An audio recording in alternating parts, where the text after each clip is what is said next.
સિંહોની દુનિયામાં તમારું સ્વાગત છે। માત્ર તમે જ નહીં, આખી દુનિયા સિંહોની આ ત્રાડની દીવાની છે।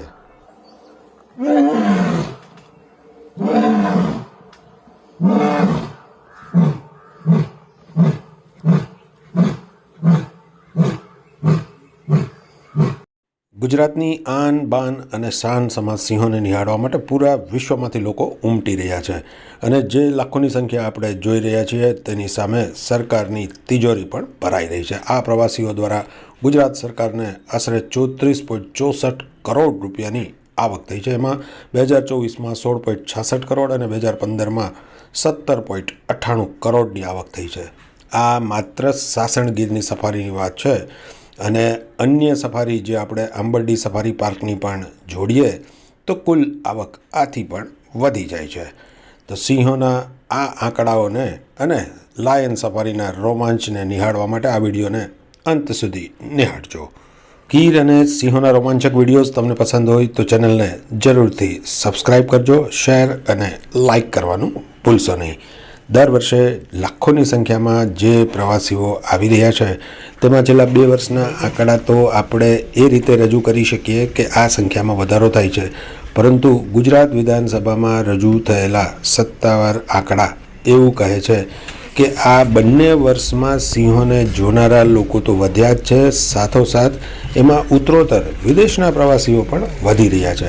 એટલે કે એક વખત સિંહોને નિહાળવા માટે લોકો માત્ર આફ્રિકન સફારી વિચારતા હતા, સેરેન્ગેટીની કલ્પના કરતા હતા, પરંતુ પ્રવાસન, સંરક્ષણ અને અર્થવ્યવસ્થા આ ત્રણેય ક્ષેત્રે સાવ જ ગુજરાતનો ઉદ્ધારક બન્યો છે। ચાલો સૌ પ્રથમ સાસણ ગીરના વિગતવાર આંકડા જોઈએ। આ માત્ર આંકડા જ નથી, પરંતુ સિંહો પ્રત્યે લોકોનો લગાવ પણ દર્શાવે છે। 2024 અને 2025 આ 2 વર્ષમાં ગીરમાં ઘણું બધું બદલાઈ ગયું છે। લાયન સફારીમાં હવે તમે નવી ગાડીઓ નિહાળી શકો છો, વધુ આરામદાયક સફર કરી શકો છો અને એના જ કારણે લાયન સફારીને નિહાળવા માટે રેકોર્ડ બ્રેક સંખ્યા નોંધાઈ રહી છે। ગીર સ્પષ્ટ રીતે ભારતના ટોચના ઇકો ટુરિઝમ સ્થળ તરીકે ઉભરી આવ્યું છે, એમાં કોઈ શંકાને સ્થાન નથી, કારણ કે સાસણ ગીરમાં લાયન સફારીની પરમિટ મેળવવી હંમેશા ચેલેન્જિંગ રહે છે। 2024માં અહીંયા 8,59,000 પ્રવાસીઓ આવ્યા હતા અને તેનાથી સરકારને 16.66 કરોડની સત્તાવાર આવક થઈ હતી, જેમાં વધારો થયો અને 2025માં 9.28 કરોડની આવક થઈ અને આ આવક પણ હવે 17.98 કરોડ સુધી પહોંચી ગઈ છે।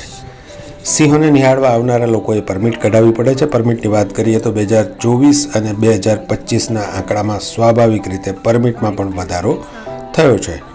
આ આંકડા સ્પષ્ટ કરે છે કે સિંહ દર્શન માટેનો લોકોનો જે ઉત્સાહ છે તે ઉત્તરોત્તર વધી રહ્યો છે।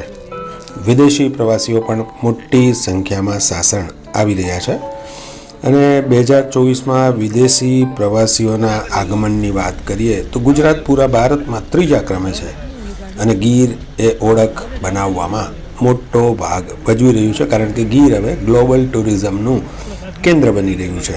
ગીર ખરેખર વૈશ્વિક નકશા પર પણ ગુજરાતની શાન બની રહ્યું છે અને જે વાઇલ્ડલાઇફ ટુરિઝમના શોખીન છે એમના માટે માનીતું બની રહ્યું છે। સાસણ ગીર પર પ્રવાસીઓનો ભાર ઘટાડવા સરકારે એક મહત્વપૂર્ણ પગલું ભર્યું અને ધારી પાસે આંબરડી સફારી પાર્ક વિકસાવવામાં આવ્યો। ઘણા ટુરિસ્ટને બહુ રોમાંચક અનુભવ થતા હોય છે, તો ઘણાને બહુ વિશિષ્ટ પ્રકારના સિંહ દર્શન પણ થતા હોય છે। તમે આ દ્રશ્યમાં જુઓ કે જંગલની મહારાણી ટુરિસ્ટની કેટલી નજીકથી પસાર થઈ રહી છે। સિંહોનો આમ પણ સ્વભાવ એવો છે કે એ માનવીથી જલ્દી વિચલિત થતા નથી અને એમાં પણ ગીરમાં તો માનવ વસ્તીની આજુબાજુમાં જ રહેતા સિંહોએ શીખી લીધું છે। પરંતુ આ આખી ઘટનામાં રોમાંચક પાર્ટ હવે આવી રહ્યો છે। આ સિંહણ તો ટુરિસ્ટ ગાઈડની નિગરાની હેઠળ જે પ્રવાસીઓ આવ્યા હતા એમને દર્શન દઈને જઈ રહી છે, પણ એ ક્યાંક અચકાઈને કોઈની રાહ જોતા જોતા આગળ વધી રહી હોય એવું લાગે છે, અથવા તો મિયા બીબી વચ્ચે કોઈ ઝઘડો થયો હોય। અરે હા, તમે જુઓ ડાલામથ્થો આવી પહોંચ્યો છે, પણ આ ડાલામથ્થો કંઈક અલગ લાગે છે ને, એમની કેશવાડી ઉપર શું છે તમે જોવાનો પ્રયત્ન કરો, જાણે કોઈએ એમને માળા પહેરાવી હોય અને માળા એમણે કાઢવી જ ના હોય અને સમય વીતી જાય પછી એ માળા કેમ સુકાઈ જાય, પરંતુ એમને માળા બહુ ગમી ગઈ હોય એવું લાગે છે. એ ગળામાંથી આ માળાને કાઢવા માંગતો નથી અને ધીમે ધીમે એ પસાર થઈ રહ્યો છે. રસ્તામાં ટુરિસ્ટ ગાઈડની સામે બહુ ધ્યાન એટલા માટે આપતો નથી કે એમની નજર મહારાણી સિંહણ ઉપર છે. એ સિંહણની નજીક જઈ રહ્યો છે. લાગે છે એવું કે બંને વચ્ચે કોઈ તકરાર થઈ હશે, રીસામણા મનામણા થયા હશે, અથવા તો જે કાંઈ પણ બન્યું હોય. ડાલામથ્થો જેવો જ આગળ વધી અને સિંહણની બાજુમાં પહોંચે છે ને તમે જુઓ બંને વચ્ચે શું થાય છે. સિંહણ પણ તરત જ દાદ આપતી નથી અને સિંહ પણ પોતાનો ગુસ્સો જાણે ઠાલવવા માંગતો હોય એવું આ દ્રશ્ય ટુરિસ્ટ કેમેરામાં કેદ કરે છે. આવું જોવાનો લાવો બહુ ઓછા લોકોને મળતો હોય છે.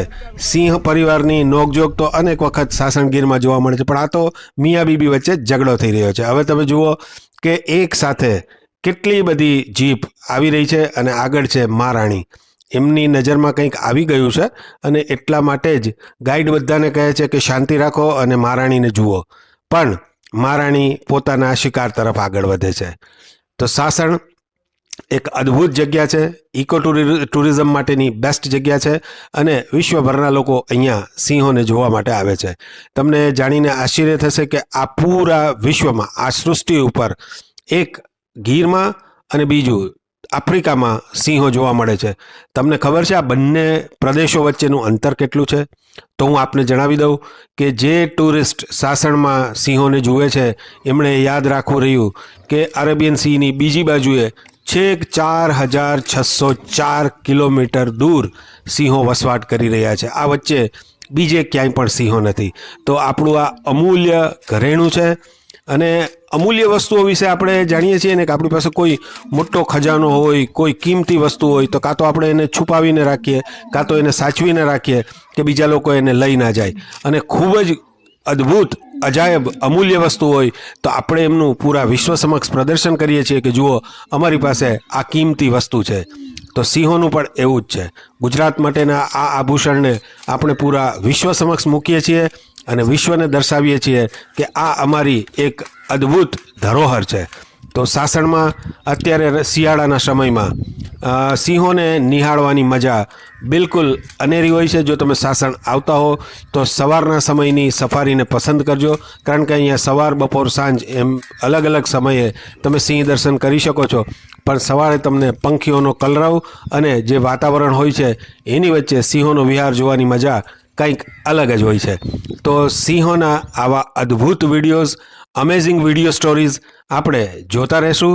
તો આ ચેનલને જો આપને ગમે તો લાઈક કરી શકો.